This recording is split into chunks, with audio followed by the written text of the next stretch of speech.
¿Cómo están ustedes? La gracia y la bendición del Señor sea sobre sus vidas. Estamos una vez más aquí para compartir una palabra del Señor y algunas otras cosas que son importantes para nuestra vida. Agradezco al Señor por tener una vez más la oportunidad de compartir con ustedes a través de este medio, sabiendo que el Señor está con nosotros y nos bendice y nos ayuda y va siempre delante de nosotros haciendo su obra. En primer lugar, quisiera compartir algunas informaciones, invitarles para mañana, el día de mañana, martes. Una vez más tenemos la convocatoria de oración y ayuno que hemos estado sosteniendo desde el 18 de noviembre y en que nos ha correspondido cada martes de cada semana a nosotros estar presentes en esta convocatoria de ayuno y de oración. Así que les invito para mañana. Mañana vamos a tener tiempo de oración con transmisión en vivo para que podamos unirnos en el horario de la mañana y también en el horario de la tarde, donde estaremos orando por estos motivos que hemos sostenido, como dije ya, durante un mes, que es orar por la iglesia chilena y orar por nuestra nación. También quiero hacerles una cordial invitación, porque este sábado 21 de diciembre tendremos una vez más un tiempo de oración y adoración pública aquí en la ciudad de Viña del Mar, y este tiempo de oración comienza el sábado a las 10 de la mañana, es de 10 a 12 del día. Son 2 horas en que nos unimos pastores y congregaciones allí al aire libre para orar por nuestro país, para interceder por nuestra patria, que necesita tanto del Señor en estos días y siempre ha necesitado tanto del Señor. Así que les invito para que estén presentes allí también ese día sábado 21 de diciembre. Vamos a orar y dar gracias al Señor y luego vamos a tener un tiempo de compartir la palabra como lo hemos venido haciendo a través del profeta Zacarías. Vamos a orar. Amado Dios, te damos muchas gracias en esta hora. Este tiempo es precioso para nosotros, es muy valioso. Tiempo en que nos acercamos a ti, no solo a través de la oración, sino que nos acercamos a ti, amado Señor, a través de la palabra, a través de la comunión contigo.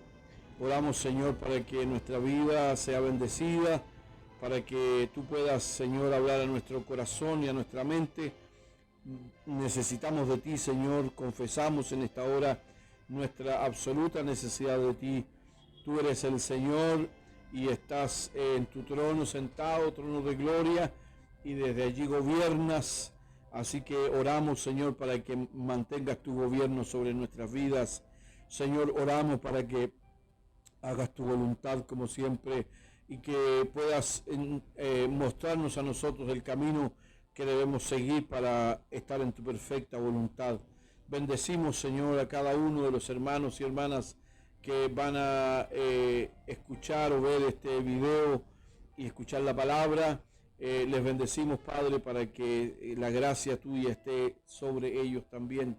Rogamos, Señor, por los que están enfermos, por los que están en alguna necesidad, para que tú les visites, amado Dios, en el nombre de Jesucristo, y reciban en sus corazones el gozo y la paz de tu Espíritu, pero también reciban la provisión que necesitan para sus vidas.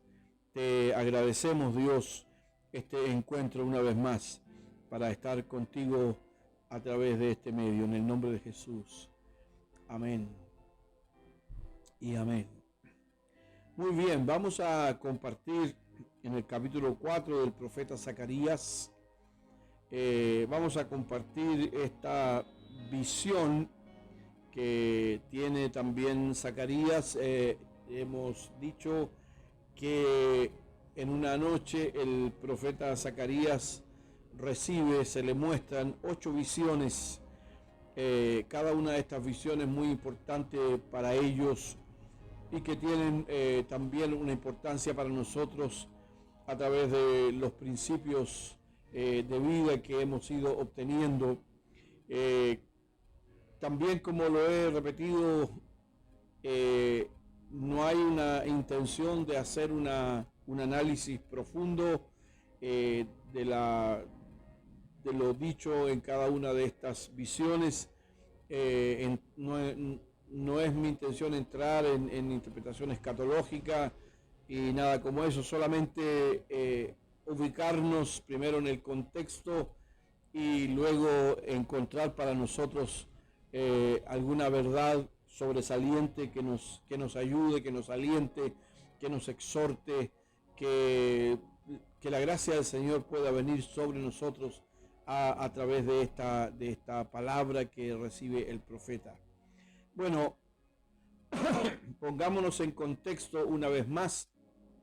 Zacarías y Ageo, profetas posteriores al exilio, retornaron con el grupo de judíos que vienen del cautiverio o de la deportación, este pequeño remanente que regresa a su tierra. Están allí, aún todavía no son enteramente libres, se les permitió volver a su tierra, pero están todavía bajo la tutela, por así decirlo, o bajo la autoridad del imperio reinante en el tiempo del rey Darío, cuando ocurren estas cosas.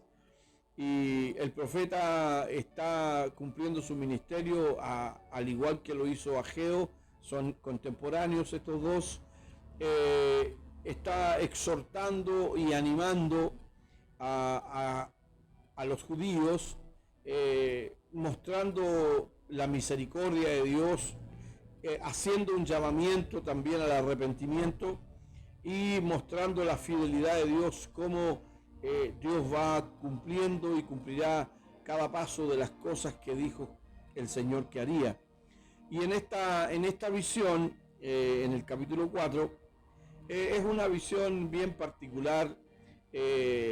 No es fácil de entender por lo que está describiendo el profeta. Sin embargo, podemos nosotros graficar la idea de esta visión que el profeta Zacarías está teniendo.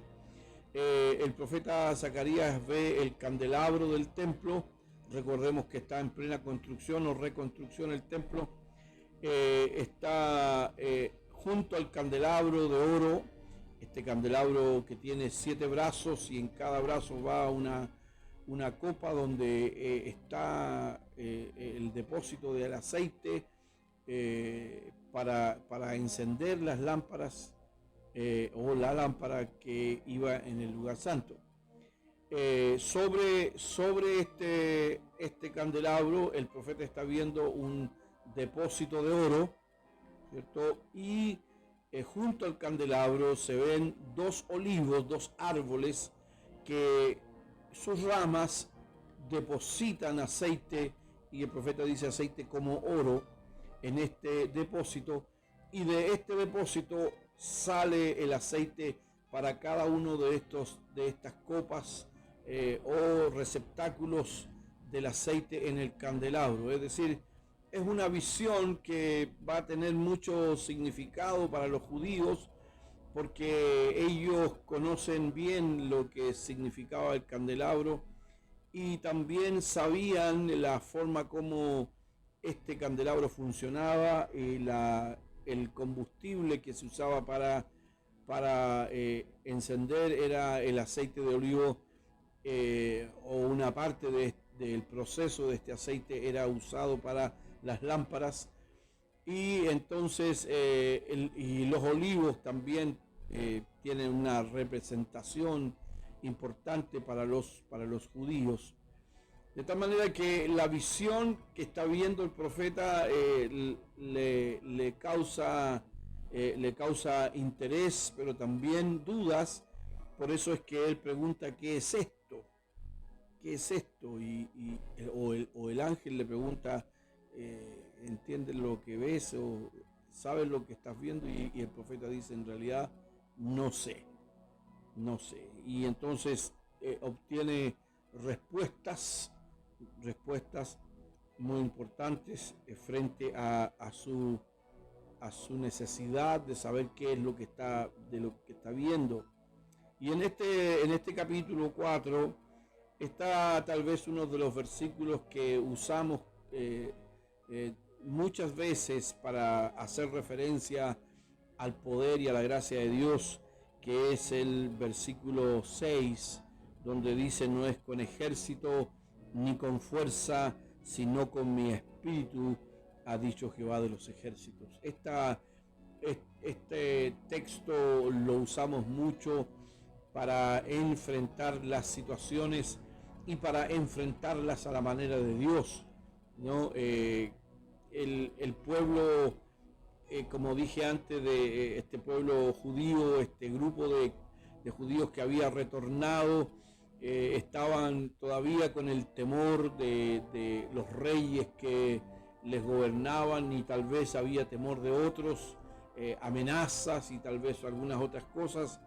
Y entonces el Señor tiene que animarles y decirle, mire, no habrá guerra, no habrá espada, no es esa la forma cómo va a ir adelante, cómo se van a solucionar las cosas. La forma de aquí en adelante será por mi espíritu. Por cierto, entendemos que hay una distancia desde el momento en que el profeta dice eso y cuando realmente el pueblo de Dios comienza a confiar en la fuerza y en el poder del Espíritu Santo. Sin embargo, nosotros lo usamos a menudo cuando nos enfrentamos a una crisis, a un problema, una oposición o alguna cosa como esa.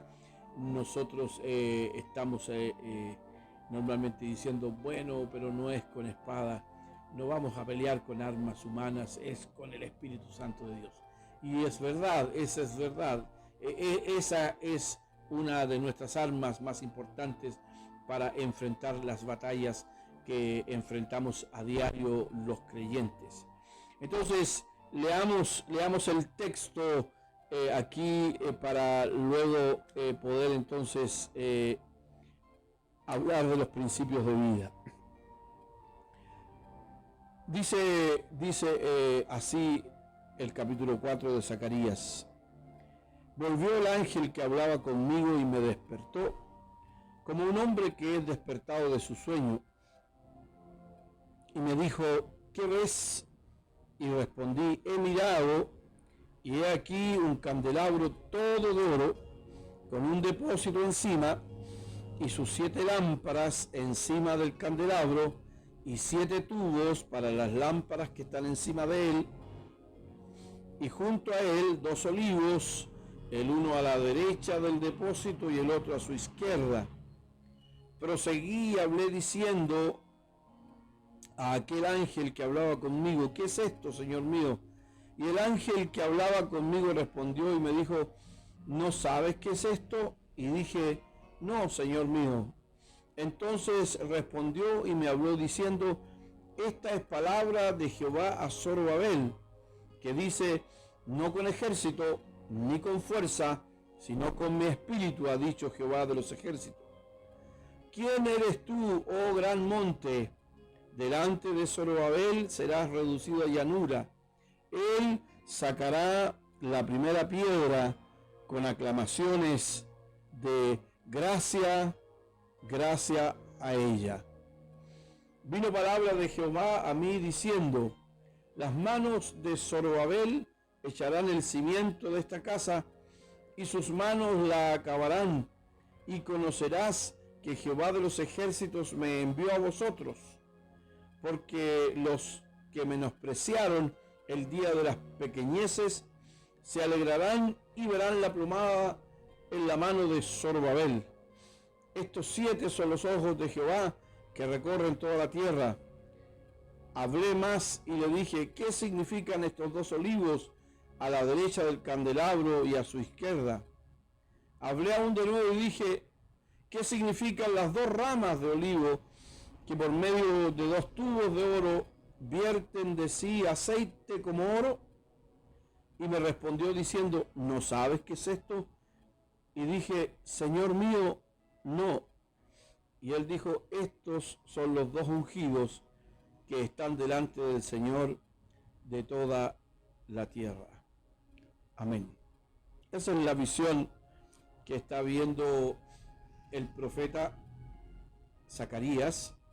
Y está, por cierto, como digo, para ellos era más fácil de entender porque conocían el contexto del candelabro, del aceite, del olivo, conocían todo eso, le era mucho más fácil de entender. Aún así el profeta está un poco confundido, tal vez, un poco dudoso de qué es lo que le está mostrando Dios a través de esta visión. Y cuando el ángel le pregunta, ¿entiendes lo que ves? Y él dice, en realidad no entiendo.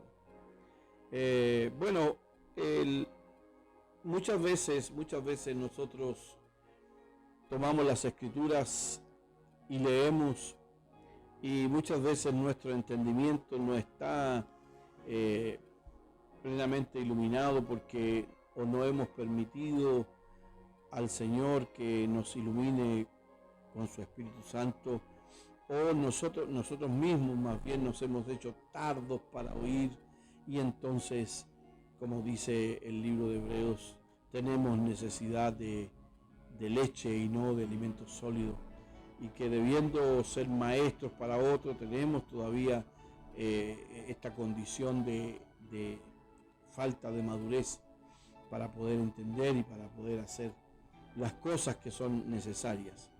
Pero bueno, el profeta está recibiendo, es el receptor de esta visión, y él tiene que de alguna manera mostrarla al pueblo de Judá, a los retornados, y probablemente hay alguna referencia a ese rey o a ese gobernante que es todavía el yugo sobre ellos, cuando hace referencia al monte alto, ¿no? Cuando dice quién es este monte alto, y dice Zorobabel va a transformarlo en llanura. Es decir, hay un empoderamiento de parte de Dios para este hombre llamado Zorobabel. Ahora, la visión anterior, recordamos que es la visión de cómo Dios restaura, santifica al sumo sacerdote Josué. Y entonces nosotros podemos ir entendiendo estas verdades a través de ir enlazando lo que está ocurriendo aquí en estas visiones que el profeta Zacarías está mostrando. Si vamos añadiendo el entendimiento de cada una de las visiones, podemos ir dándonos cuenta que hay un proceso de Dios en esta tarea, en esta labor. Hay un proceso de Dios que está aumentando cada día, y aquí nos encontramos frente a una declaración que es una declaración para el tiempo de la gracia, ¿no es verdad? No es con espada ni con ejército, sino con mi espíritu. No es con espada ni con fuerza, sino con mi espíritu, dice el Señor. Bueno, veamos entonces cuáles serían algunos de los principios que nos alcanzan a nosotros. Porque para los judíos de esa época tiene un sentido muy particular respecto a esa generación que está viviendo ahí, enfrentando esta situación de la reconstrucción. Y de hecho el profeta o el ángel le menciona al profeta que estaría la plomada en la mano de Zorobabel, y la plomada es un instrumento de medición en la construcción, es para medir la verticalidad de los muros. Por lo tanto, el profeta o Zorobabel, y así como decía Josué, el sumo sacerdote, son dos personas muy importantes o dos instituciones muy importantes para este pueblo, porque la plomada, que es, como dije, un instrumento de medición, en manos de estos hombres es formación, es el acto formativo de ellos hacia el pueblo, y nos alcanza a nosotros porque nosotros también tenemos que ser formados en esa área. Entonces, veamos los principios que podemos extraer aquí para nuestra vida. En primer lugar, la ignorancia que tiene el profeta respecto a lo que se le está mostrando también de alguna manera refleja nuestra propia ignorancia. Necesitamos, sin ninguna duda, necesitamos la sabiduría y la gracia del Señor para ser iluminados. El apóstol Pablo ora por la iglesia de Éfeso y pide al Padre que envíe sobre la iglesia espíritu de sabiduría y de revelación para alumbrar los ojos del entendimiento de los creyentes ahí. Y es lo que nosotros necesitamos en estos días, porque como dice la Escritura, en los postreros días se levantarán hombres peligrosos, amadores de sí mismos, falsos profetas, falsos maestros, que engañarán, que hablarán mentira. Y si nosotros no estamos provistos de esa gracia que viene por medio del Espíritu Santo a nuestro corazón, podemos ser contaminados con estas falsas enseñanzas. Necesitamos en nuestra vida la iluminación del Espíritu Santo para que nuestro entendimiento pueda captar lo que la palabra de Dios tiene para nosotros. Aquí es donde conectamos el candelabro con el Espíritu Santo, ¿no? Aquí es donde la luz del candelabro que alumbraba ese lugar oscuro dentro del tabernáculo o del templo, ese lugar que no tenía ventanas para luz natural, sino que lo único que alumbraba era el candelabro, que debía estar siempre encendido. Bueno, necesitamos para nuestra ignorancia, para que nuestro alma, nuestro corazón, nuestra mente sea alumbrada, necesitamos al Espíritu Santo, que es provisto por Dios.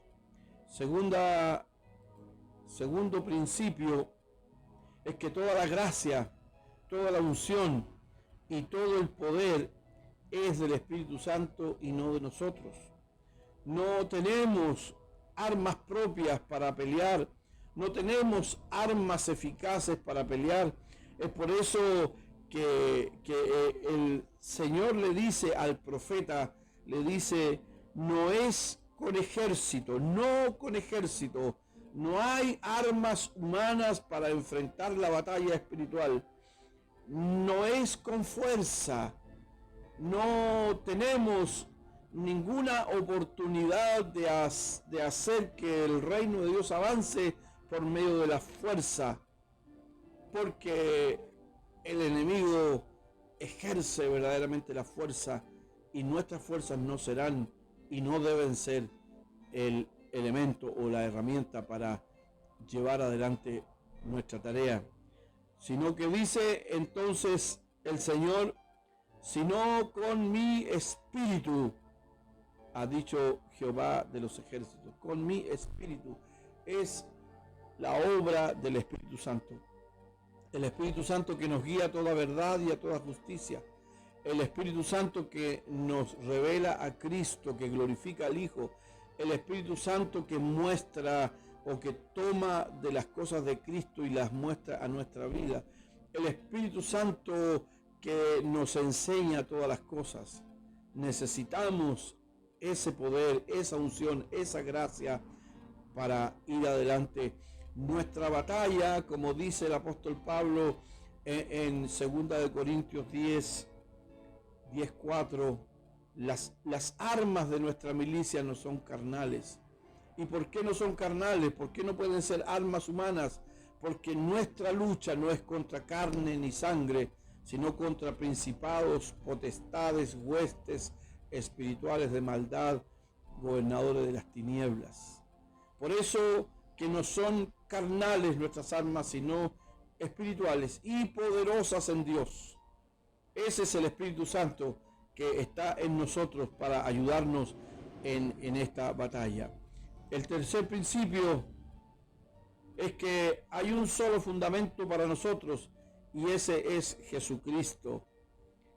No tenemos otro fundamento, no hay otra forma de afirmar nuestra vida, no hay otra forma de poder permanecer si no permanecemos en Cristo. Él es el fundamento para nuestra vida.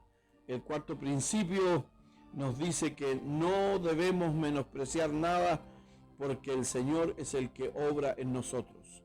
Si hacemos un recuerdo de lo que ocurrió cuando Ageo está cumpliendo su ministerio, en el momento de levantar una parte del templo, la gente lloró y se entristeció porque decían, esta casa no es como la otra, la anterior, la que edificó Salomón. Y entonces el Señor tiene que decirle, la gloria postrera de esta casa será mayor que la primera. Por eso no pensemos ni juzguemos y menos tengamos menosprecio por lo que está ocurriendo en nuestra vida o en nuestra vida como pueblo de Dios, porque Dios es el que está obrando, Dios es el que trabaja en nosotros, Dios es el que está haciendo la tarea. Aunque no veamos cosas espectaculares, aunque no veamos grandes cosas, Dios es el que obra y lo hace por nosotros. Así que no menospreciemos lo que ahora tenemos en Cristo Jesús. Y el quinto principio, muy importante también, es que el Señor es el que sostiene su obra por medio de su provisión. Cuando miramos esta visión del profeta y vemos estos dos olivos derramando aceite sobre un depósito y de ese depósito llevando aceite a cada uno de los brazos del candelabro o candelero de oro, podemos nosotros claramente pensar que todo lo que la iglesia es, todo lo que el pueblo es resultado de la provisión del cielo. El Señor tiene para nosotros su provisión. Cuando estemos necesitados de algo, nuestro clamor debe ser hacia donde está el trono de Dios, porque Él sostiene nuestra vida, nuestro ministerio, nuestro trabajo, cualquiera que sea el que desarrollamos en bien de la obra del Señor. Así que, amados, cada día debemos nosotros considerar que Dios nunca dejará que su obra se extinga. Siempre habrá palabra, siempre habrá dones del Señor, siempre habrá hombres y mujeres usados por el Señor, ungidos por el Señor para traernos una palabra, ya sea de exhortación, de libertad, de sanidad, de lo que necesitemos para nuestra vida, porque Él ya tiene una provisión buena para nosotros. Así que tenemos que animarnos en el Señor, tenemos que animarnos porque Él está en medio de nosotros y Él está haciendo su obra, aunque nosotros no veamos mucho, pero Dios tiene el control de todo lo que ocurre.